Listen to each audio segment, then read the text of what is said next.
He was so proud of being Indian. I think for him, it was a way to be something other than just a Finch.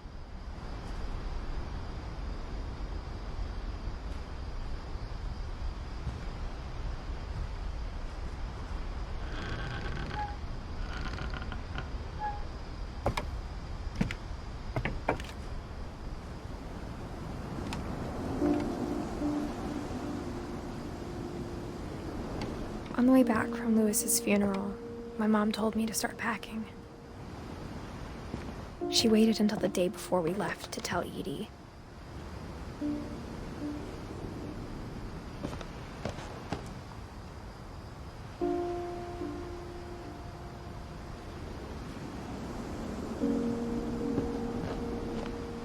I'm not sure if she wanted to make it easier or harder.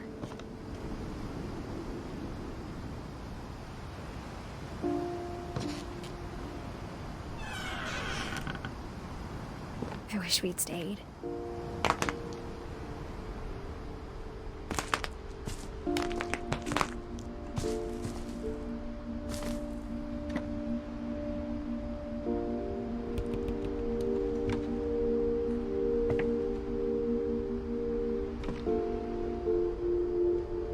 But I understand why we left.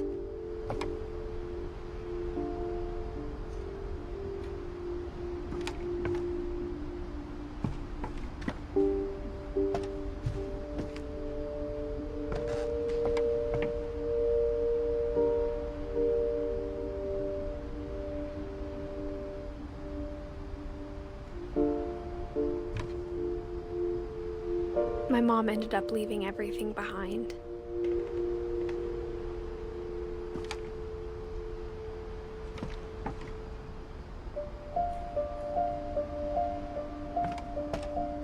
What happened that night had been coming for a long time.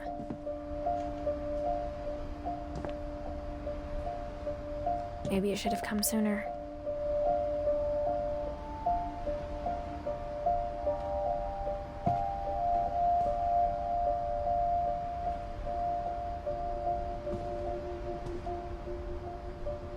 But it had to end one way or another. All that's left now is to tell you about that last night.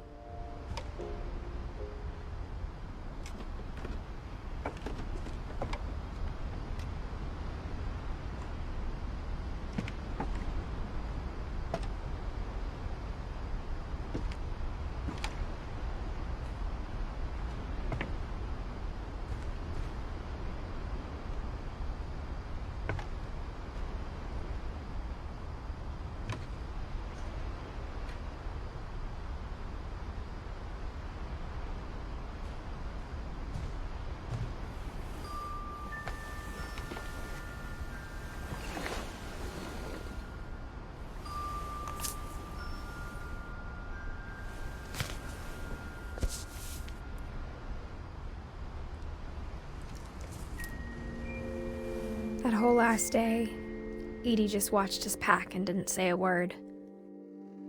Until supper, when she raised her glass and said, "To our final night together, and all our final nights apart."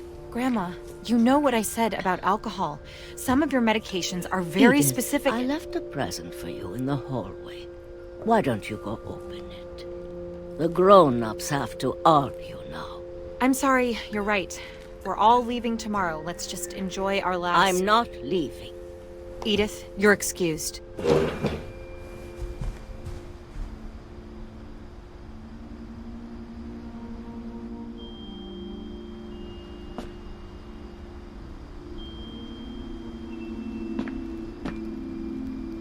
the power had been shut off that morning, but Edie always had plenty of candles.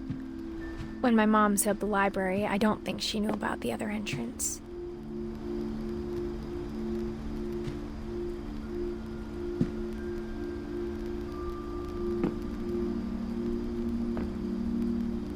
Or that Edie had a key to it.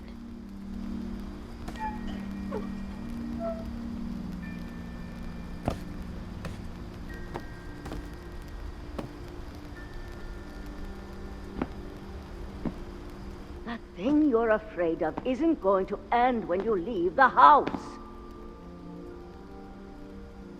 Edith has a right to know these stories. My children are dead because of your stories. I think it's best if Edith and I leave tonight.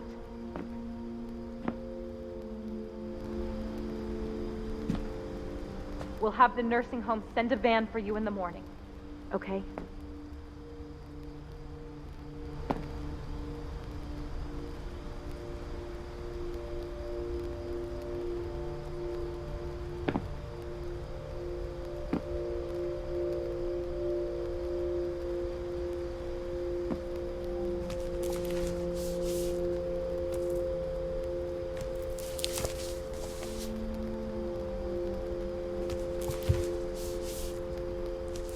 Dear Edith, there's so many stories I wish I could tell you, but there's only time for one.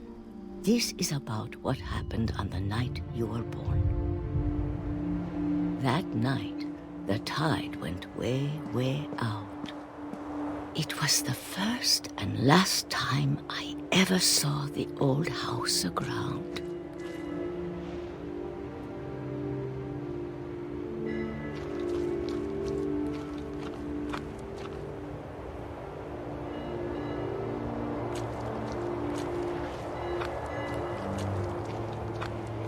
There'd been an earthquake out in the middle of the ocean. They called it the lowest tide in 1,000 years. God, it smelled awful. You know, I've seen that house every day of my life.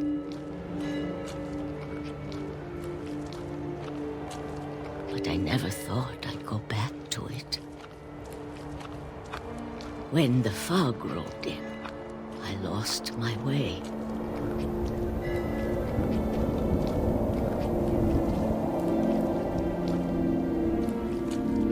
I got turned around.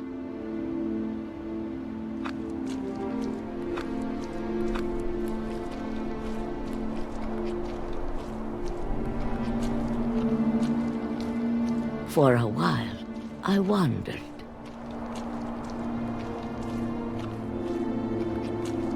I started seeing things.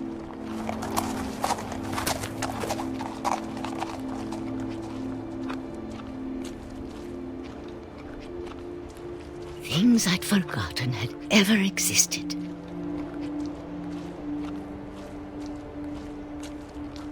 But when I saw them, they felt like old friends. That night, a lot of things came back to me. Or maybe I came back to them.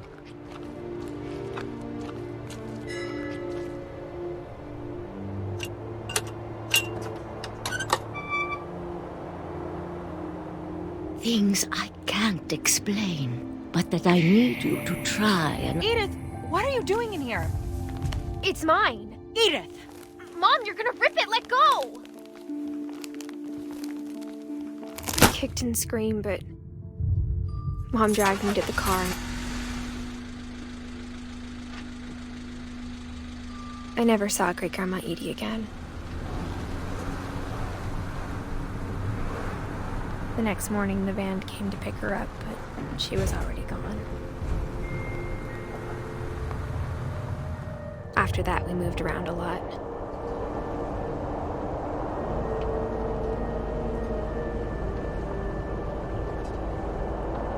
We both tried to make the best of it.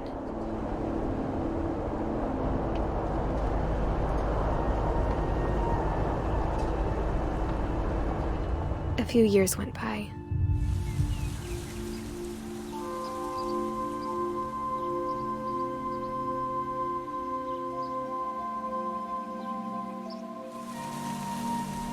My mom didn't like to talk about it. But she started getting sick a lot. The rest happened pretty quickly.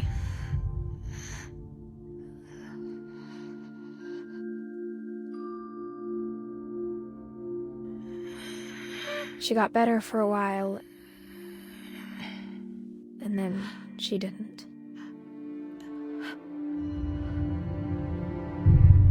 And then I was alone. The last Finch left alive.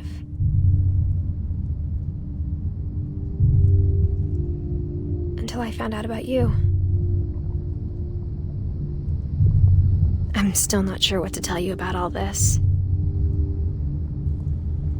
If we lived forever, maybe we'd have time to understand things. But as it is, I think the best we can do is try to open our eyes. And appreciate how strange and brief all of this is. This journal was supposed to be for you. But now I hope you'll never see it. I just want to meet you and tell you all these stories myself. But I guess if you're reading this now, things didn't work out that way.